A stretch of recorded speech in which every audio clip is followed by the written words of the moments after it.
Hi friends, అందరికీ నమస్తే అండి. నేను ఈరోజు పెసలు ఉంటాయి కదా, దాంతో పెసర గారెలు అయితే వేస్తున్నాను.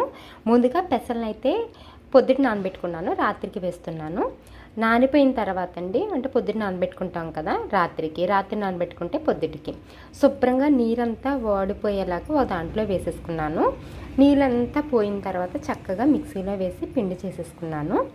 ఆ పిండిలో కొద్దిగా ఉప్పు, ఉల్లిపాయ ముక్కలు, పచ్చిమిరపకాయ ముక్కలు, అల్లం ముక్కలు వేసేసాను. ఇందులో మీకు నచ్చితే కనుక కొత్తిమీరను కూడా వేసుకోండి, చాలా బాగుంటుంది. నా దగ్గర లేదు, అందుకే నేను వేసుకోలేదు. ఇప్పుడు ఇవన్నీ కలిపేసి మనం చక్కగా వడల్లాగా వేసేసుకోవడమేనండి, చాలా బాగుంటాయి. నేను కూడా ఇదే ఫస్ట్ టైం చేయడం.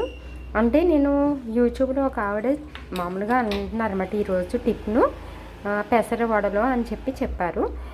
పెసరలతో ఎలా వేస్తారో అనుకున్నాను. సర్లే, ఎలా వేస్తారో మనకైతే తెలియదు, మనమైతే ఇలా వేద్దాం. ఎందుకంటే శనగపప్పు వడలు అంటే మసాలా వడలు అంటాం కదండి, అవి కూడా ఇలాగే ఇంచుమించుగా ఇలాగే వేస్తాం కదా, అలాగే వేసి చూద్దామని చెప్పి వేస్తున్నాను. వాళ్ళు తింటున్నప్పుడు అయితే చాలా బాగున్నాయి అంటున్నారు. మరి ఇవి ఎలా వచ్చాయో నేను తర్వాత చెప్తాను. ప్రస్తుతానికైతే ఇది బాగానే వస్తాయని నేను అనుకుంటున్నాను, ఎందుకంటే ఏ పిండి అయినా ఒకటే కదండి. ఇంకా ఈ పొట్టుతో వేయడం అనేది ఫస్టే అనమాట, అంతే తప్ప మిగతా ప్రాసెస్ అంతా బాగానే ఉంటుందని నేను అనుకుంటున్నాను. మీరు కూడా వేసుకొని ట్రై చేసి ఎలా ఉందో ఒకసారి కామెంట్ చేయండి. Thank you.